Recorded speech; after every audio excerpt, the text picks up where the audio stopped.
Hi everybody, Ryan here, and I've got an awesome drill if you struggle with sort of a stable trail side in your golf swing. If as you take the club back, you find that your trail foot sort of rolls, you get this big toe, ball of the foot section of the foot sort of exposed to the ground.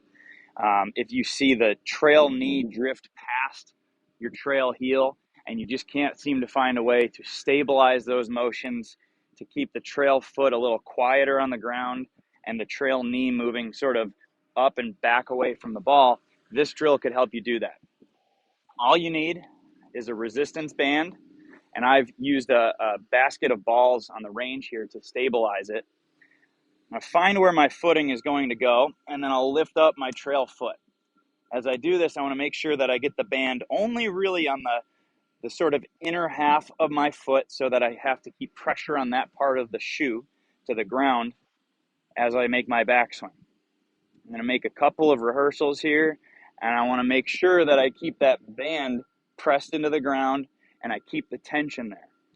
Any slip or laziness with my foot, and that is going to fly out and head towards the other end of the band.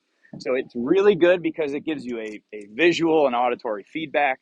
It helps you nail the feel and get the right sensation in your backswing that you need to keep that trail foot a little more solid and quiet on the ground.